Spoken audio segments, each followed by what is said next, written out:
Hello everyone! In this video, we'll be learning how to customize the controls in the control center on your iPhone. We'll be using an iPhone for this video, but Control Center is also available on iPad, which you probably saw in our How to Take a Screen Recording on iPadOS video. If you haven't, please check that video out. Be sure to like, comment, and subscribe to continue watching. Control Center is also available on Apple Watch in a different format and Mac, introduced in macOS Big Sur. That's great. Let's get started. So, Control Center is right here. I'm actually using it right now to screen record. Control Center has all of your favorite devices, like your home, controlling the volume on your earpods or AirPods. You can even connect to Wi-Fi and cellular right there. It has all of your features for your iPhone, like the flashlight feature, the timer feature, and Control Center has unique things like 3D touch, where you can get more into depth.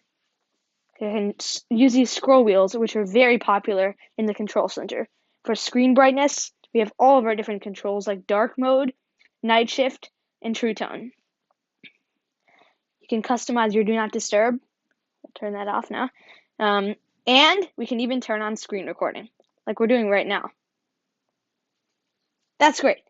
There's some other controls like Shazam, which we talked about in our other video, but music recognition. Okay, let's customize our controls even further. To do that, we'll need to open Settings. Then, there's a whole column just for the Control Center, right here.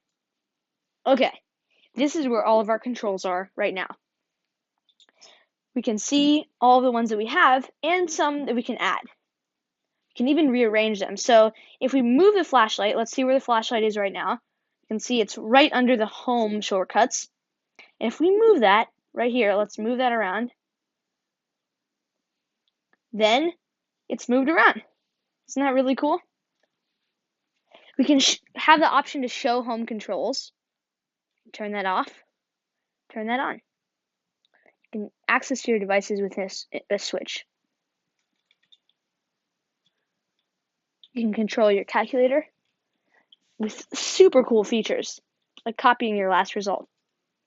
QR codes are a great way to do it directly from your iPhone.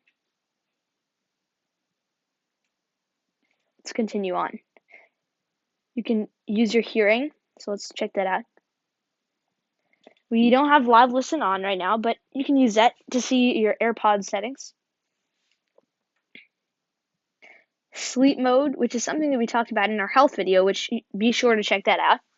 And sound recognition, which is really helpful for if you're not able to hear something, your iPhone can hear it for you. You can use your accessibility shortcuts and all these other great features. So, those are some basics on the Control Center. Control Center is a necessary function for your iPhone, but you can customize it even further to make it yours. Please be sure to like, comment, and subscribe, and we'll see you in the next video.